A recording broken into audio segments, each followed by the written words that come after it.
नमस्कार दोस्त, कैसे हैं आप सभी। आई होप आप सभी बहुत अच्छे होंगे। पढ़ाई भी आपकी बहुत अच्छी तरीके से चल रही होगी।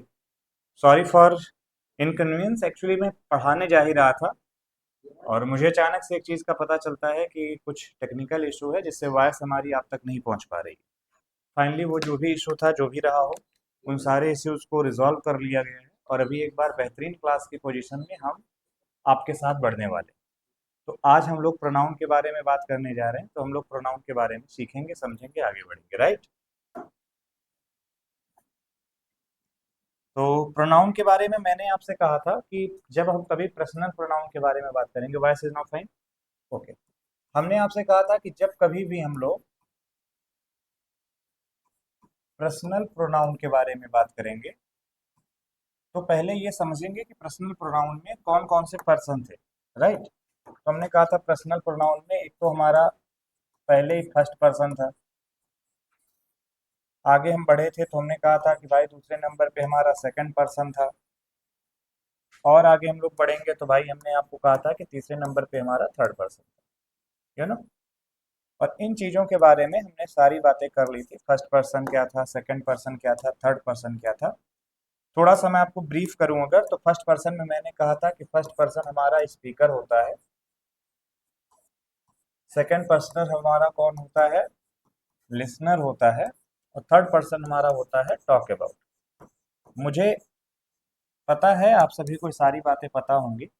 और मेरे दोस्त, एक विश्वास के साथ कह रहा हूँ कि आपको ये भी पता होगा कि आई और वी फर्स्ट पर्सन होते हैं, यू सेकंड पर्सन होता है, रेस्ट जो भी माना जाए, ही से इट दे, इनको हम लोग थर्ड पर्सन कहते हैं। मुझे पता है आपको ये सारी बातें पता होंगी, बिकॉज ये सारी बातें मैंने आपको पढ़ाई थी और उससे भी ज़्यादा मुझे अपने से ज़्यादा आप पे भरोसा है कि आपने ये सारी बातें पढ़ी थी, बखूबी पढ़ी थी। अब आगे एक क्वेश्चन है। हाँ,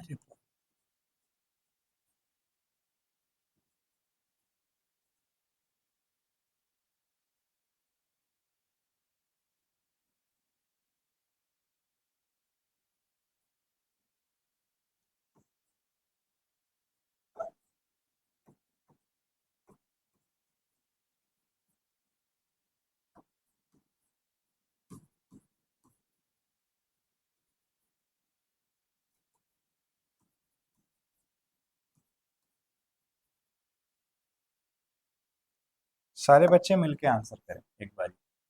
कमेंट सेशन में मैं आप सभी का वेट कर रहा हूँ, आप आंसर आंसर करें पहले। क्वेश्चन लिखा हुआ है,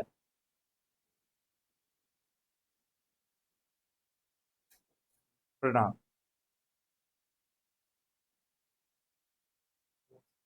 क्वेश्चन लिखा है, they who have finish their work can go now. क्या गलती है? अब सारे बच्चों को पता है कि सर ऐसे तो कोई गलती दिख नहीं रही है, लेकिन मैंने आपको फिर भी पहले भी कहा है। आइए कुछ एग्जाम्पल सीखते हैं और कुछ एग्जाम्पल पे कुछ गहरी बातें समझते हैं। बिकॉज जब तक कॉन्सेप्ट की अंडरस्टैंडिंग नहीं होगी आप बेहतर नहीं सीख पाओगे। Let me explain one thing. भाई मैंने आपसे लिखा कि आई एम विनय, या मैं आपसे कह रहा हूँ कि आई कैन, या मैंने ये कह दिया कि I have completed my work. तो आपको पता है ये बात कौन कह रहा है कि काम पूरा कर लिया? ये बात मैं कह रहा हूँ। मैं का मतलब, आय का मतलब मैं नहीं, आय का मतलब स्पीकर, समझना। ये बात स्पीकर कह रहा है कि भाई मैंने काम अपना कंप्लीट कर लिया, राइट। अब थोड़े समय के बाद मैं आपसे कह रहा हूँ कि यू कैन गो। अगर मैं आपसे कह रहा हूँ यू कैन गो, तो इसका मतलब ये तो नहीं कि तीसरा आदमी जो वहां और खड़ा होगा वो भी चला जाए। ये तो मैं केवल आप ही से कह रहा हूँ यू कैन गो। मान लो मेरे सामने आप मीटिंग में आए हो, आप बैठे हो और एक आदमी बगल में पानी लेके खड़ा है। अब मैंने पानी वाले आदमी से कहा यू कैन गो, इसका मतलब ये तो नहीं कि आप मीटिंग में आए हो आप चले जाओ। तो कहने का मतलब ये है कि इससे भी केवल एक ही का पता चला, किसका पता चला? लिसनर का। अभी यू का मतलब तुम मत समझो, यू का मतलब लिसनर समझो। तो यहाँ हमने स्पीकर के बारे में बात करी, यहाँ हमने लिसनर के बारे में बात करी। अब एक तीसरी बात मैं कह रहा हूँ, मैंने कहा दे आर फुल। हालांकि दे आर फुल गलत है, दे आर फूल्स होना चाहिए। या तो दे आर फूल्स कर दो या तो दे आर फूलिश करो। वजह ये भी मैंने पढ़ाई थी आपको कि फुल जो होता है नाउन होता है सिंगुलर काउंटेबल नाउन। तो दे के साथ तो लिख नहीं पाओगे दे आर अ डॉक्टर, बेहतर होगा दे आर डॉक्टर्स लिख दो, अदरवाइज यहाँ एडजेक्टिव बना दो दे आर पुलिस। दूसरी बात फिर से समझाने दो मुझे, क्योंकि आप लोग समझते कम हो, होशियार ज्यादा हो। अगर मैं कह रहा हूँ दे आर पुलिस या दे आर फुल्स, तो इसका मीनिंग क्या है?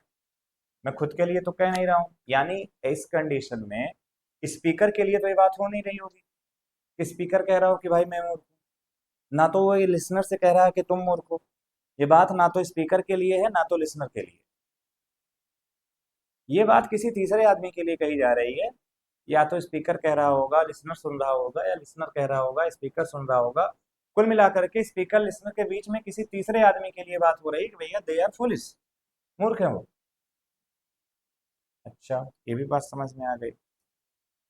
तो इसका मतलब जब कभी भी प्रोनाउन लिखे जाते हैं ना, तो फर्स्ट पर्सन जो होता है वो अपने स्पीकर को खोजता है, सेकंड पर्सन जो होता है वो अपने लिसनर को खोजता है, थर्ड पर्सन जो होता है अपने टॉक अबाउट को खोजता है। ठीक, आगे बढ़ो। अगर अब इस सेंटेंस को आप पढ़ो, मैंने सेंटेंस में क्या लिखा है? मैंने लिखा है दे। चलो इतनी बात समझ में आ गई, किसी तीसरे आदमी के बारे में बात की जा रही है। लेकिन जब आगे सेंटेंस पढ़ा, लिखा है हु है finished there work can go now. वो लोग जा सकते हैं जिन्होंने अपना काम पूरा कर लिया है। वो लोग जा सकते हैं जिन्होंने अपना काम पूरा कर लिया है। तो अगर स्पीकर ये बात कह रहा है और स्पीकर ने अपना काम पूरा कर लिया है, तो क्या वो नहीं जा सकता? वो भी जा सकता है। या जो सुन रहा है अगर उसने अपना पूरा काम कर लिया है, तो क्या वो नहीं जा सकता? वो भी जा सकता है। या कोई थर्ड पर्सन जिसने अपना काम पूरा कर लिया है, क्या वो नहीं जा सकता? वो भी जा सकता है। तो मेरे भाई, ये जो यूज कर रहे हो ना, बेसिकली यहाँ फर्स्ट पर्सन भी जा सकता है, सेकंड पर्सन भी जा सकता है, और ध्यान से देखोगे तो थर्ड पर्सन भी जा सकता है। तो अगर आपको अलग अलग first person, second person, third person के बारे में बात करनी है, तो आप आई लगाओ, वी लगाओ, ही सीड दे लगाओ, राइट। लेकिन जब आपको एक ऐसा कॉन्टेक्स्ट पता चल जाए, अब देखो बच्चे, अगर ये हु है फिनिश देयर वर्क नहीं लिखा होता तो कह देते हैं हाँ दे कैन गो। बट ये जो दिया गया है ना, ये कॉन्टेक्स्ट दे दिया गया है। ये किसी पर्सनल सिद्धांत में बात नहीं कही जा रही है, ये एक जनरल बात कही जा रही है। ये बात सबके लिए कही जा रही है कि भैया काम पूरा कर चुके हो तो जा सकते हो।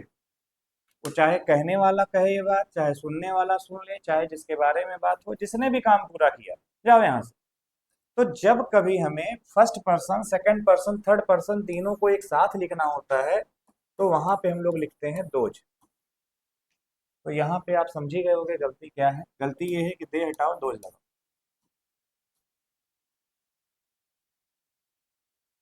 गलती ये है कि दे लगाओ दोज लगाओ। तो personal pronoun I, we, you, he, she, it, देखो यूज करने से पहले ये समझ लो कि पर्सनल प्रोनाउन को पर्सनल तुमने कहा ही क्यों। पर्सनल तुमने ये कहा कि वो किसी खास कॉन्टेक्स्ट के लिए नहीं है। वो अगर पर्सनल इसलिए है कि अगर वो स्पीकर के लिए आया है तो स्पीकर का ही सेंस देगा, लिसनर के लिए आया है तो वो लिसनर का ही सेंस देगा, टॉक अबाउट के लिए आया है तो टॉक अबाउट का सेंस देगा, इसलिए वो उसका पर्सनल यूज है।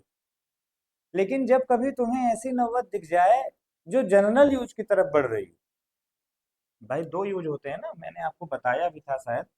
एक होता है जनरल यूज किसी भी चीज का, तो जनरल यूज जो होता है फॉर ऑल होता है, सबके लिए। और एक होता है पर्टिकुलर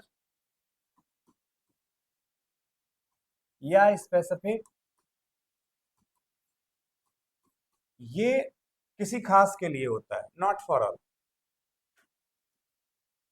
ये किसी इंडिविजुअल के लिए होता है।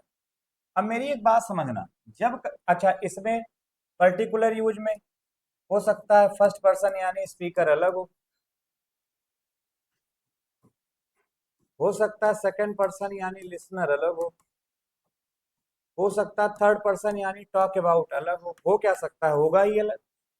लेकिन जब कभी बात आप जनरल यूज की करोगे, यानी किसी ऐसे मौके की तलाश में हो जहां पे फर्स्ट पर्सन भी आ जाए, सेकंड पर्सन भी आ जाए, थर्ड पर्सन भी आ जाए, वो बात तीनों के लिए हो, यानी ब्रह्मांड में कोई बचा ही नहीं, वो बात सबके लिए है, कर्ता धर्ता विधाता सबके लिए है, तब फिर उस कंडीशन में आप लगाया करो दोज।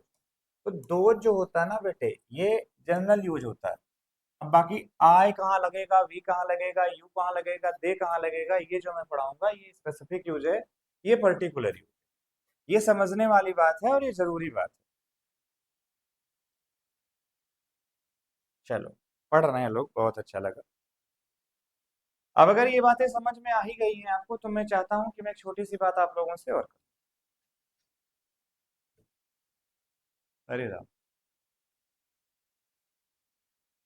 ये छोटी सी बात मैं और कर लेता हूँ। एक सेंटेंस आप लोगों ने बचपन में पढ़ा होगा, God helps those who help themselves. ईश्वर उन्हीं की मदद करता है जो अपनी मदद स्वयं करते हैं। कभी तुमने ये नहीं सोचा यहाँ पे देम क्यों नहीं लिखा गया? भाई बड़े नवाब थे, देम लिख देते, दोज ही क्यों लिखा? दोज हमने इसलिए लिखा ना, क्योंकि जब आप ये बात कह रहे हो हु हेल्प देमसेल्फ, ईश्वर उन्हीं की मदद करता है जो अपनी मदद स्वयं करते हैं, तो ये बात केवल कहने वाले के लिए नहीं है यानी फर्स्ट पर्सन, या ये बात केवल सुनने वाले के लिए नहीं है यानी सेकंड पर्सन, या ये बात केवल तीसरे व्यक्ति के लिए नहीं है यानी थर्ड पर्सन। ये जो बात कही जा रही है इस कॉन्टेक्स्ट से ये प्रूफ हो गई कि ये बात first person, second person, third person, तीनों के लिए है। अब अगर ये बात तीनों के लिए है तो फिर लगाओ तो दिक्कत क्या है, लगा दिया, सही है। तो कभी भी कोई चीज सीखो समझो, बार बार कहता हूँ, उसके पीछे खास वजह है, उस वजह तक जाने की कोशिश करो, सिवाय मतलब ताबीज के चक्कर में पड़ जाओ, टीचरों के पीछे घूमो। बदतमीज होता है आज का टीचर, पढ़ाता कभी नचाना है ज्यादा होता है। तो ये सारी बातें हैं।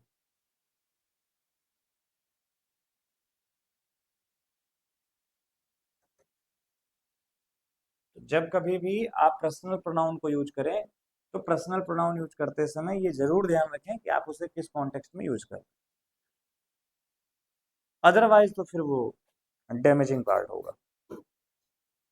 अब और भी कई सारी बातें हैं पर्सनल प्रोनाउन को लेकर के, कब कौन सा पर्सनल प्रोनाउन आता है, उसकी फॉर्म कब कौन सी आती है, फॉर्म सिखाया जाए आपको, फिर फॉर अ नाउन कैसे होता है, थोड़ा बहुत मैंने उस दिन हालांकि सिखा दिया था, फिर उस पर बात की जाए। देन आपको एक चीज़ और सिखानी पड़ेगी मुझे, प्रोनाउन अगर कई सारे आते हैं तो उनका फॉर्मेशन क्या होता है, मैंने आपको पहले भी बताया था, अभी भी बता रहा हूँ। ये सारी चीज़ें हम लोग धीरे धीरे बात करेंगे। कुल मिला करके अभी आपको ये कॉन्सेप्ट समझ में आना चाहिए। अच्छा, इसी तरीके से वन कहाँ यूज होता है ये भी किसी एक दिन मैं आपको बताऊंगा। कई बार आपने देखा होगा कि कहा जाता है ना वन शुड, कई बार आपने देखा होगा ना हम लोगों से ये कहा जाता है कि one should love one's country, हमें अपने देश से प्यार करना चाहिए। वहाँ वन क्यों आया, दोज क्यों नहीं आया? तो ये सारी बातें हैं। तो वन और दोज की एक क्रिटिकल स्टडी, क्योंकि दोनों ही जनरल सेंस में यूज होते हैं, दोनों की एक क्रिटिकल स्टडी मैं आपको जरूर कराऊंगा, लेकिन आज नहीं, फिर कभी और, क्योंकि आज ऑलरेडी समय बहुत ज़्यादा चला गया टेक्निकल इशू की वजह से। Thank you so much, Jai Hind, take care, bye bye.